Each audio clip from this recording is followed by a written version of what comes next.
வைத்திருக்கிறார். மகிழ்ச்சி அளிக்கிறதா? நான் ஒரு தொண்டனுங்கண்ணா, இன்னையிலிருந்து நான் ஒரு தொண்டன். நான் சாயந்தரம் 5 மணி வரைக்கும் நான் அந்த கட்சியினுடைய தலைவராக இருந்தேன். கட்சியினுடைய முடிவு, தலைமையினுடைய முடிவு, ஐயா மோடி அவர்களுடைய முடிவு, உள்துறை அமைச்சர் அமித்ஷா அவர்களுடைய முடிவு, நட்டா ஐயாவுடைய முடிவு.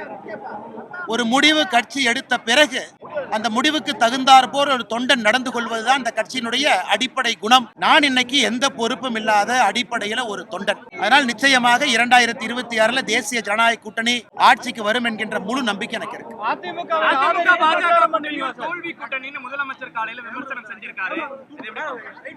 முதலமைச்சரை பொறுத்தவரை நேற்று நம்முடைய தேசிய ஜனநாயக கூட்டணி வலுவான பிறகு அனைத்து இந்திய அண்ணா திராவிட முன்னேற்ற கழகம் தேசிய ஜனநாயக கூட்டணிக்கு வலிமை சேர்த்த பிறகு தமிழகத்தில் அனைத்து இந்திய அண்ணா திராவிட முன்னேற்ற கழகம், தேசியத்தில் நம்முடைய பாரத பிரதமர் நரேந்திர மோடி அவர்கள் 2026 சட்டமன்ற தேர்தல் அண்ணன் எடப்பாடி பழனிசாமி அவர்கள் தலைமையில தேசிய ஜனநாயக கூட்டணி இதை சந்திக்க இருக்கிறது.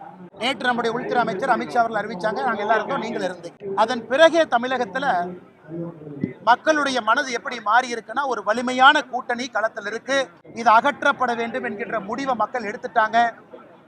நேற்று இரவு நம்முடைய மாண்புமிகு முதலமைச்சர் ஐயா ஸ்டாலின் அவர்களுக்கு தூக்கம் வரவில்லை போல, அதனாலதான் காலையில முதல் வேளையில அந்த அறிக்கையை வெளியிட்டிருக்கிறாங்க. அவருடைய மன குமுறலாகத்தான் அந்த அறிக்கையை பார்க்கின்றோனோ தவிர, அவருடைய அச்சமாகத்தான் அந்த அறிக்கையை பார்க்கின்றோனோ தவிர, 2026 என்ன நடக்கும் என்பதை யுகித்து அவர் அறிக்கை எழுதியிருப்பதாகத்தான் நான் பார்க்கின்றேன்.